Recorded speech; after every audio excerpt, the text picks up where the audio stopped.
All right, you're breaking up a dog fight, autopilot kicks in. How do you keep yourself safe by making thoughtful decisions, like not sticking your hand in the dog's mouth, when your thinking brain is not online?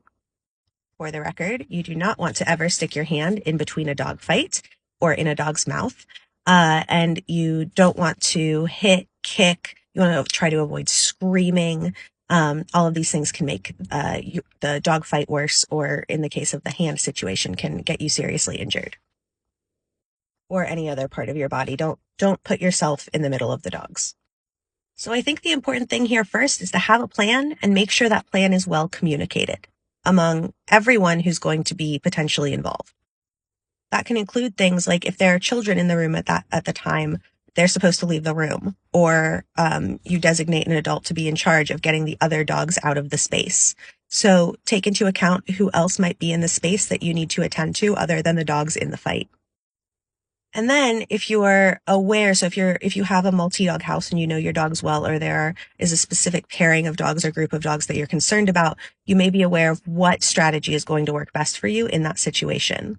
If you're looking at bitey fights, scissor fights, where there's a lot of opening and closing as opposed to vice grip fights where we're holding on, you really want to try to get something in between the dogs, a blanket, a baby gate, a pig board. You want to get something not your body in between the dogs. You can also try throwing water on them or potentially making a noise. Do so with care, yelling or dropping a pan. Be careful, that can make things worse.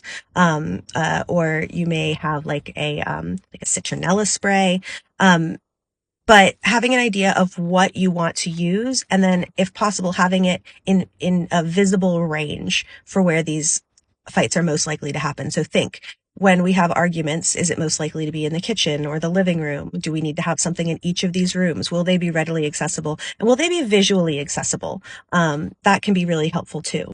Another thing that you can practice is having someone give directions.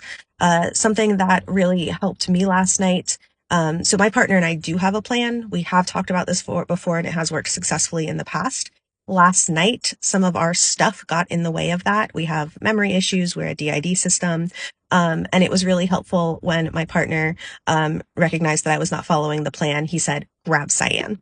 And he very clearly gave me those instructions, and then I was able to kick back in. And that was able to happen because we had discussed previously and had good communication.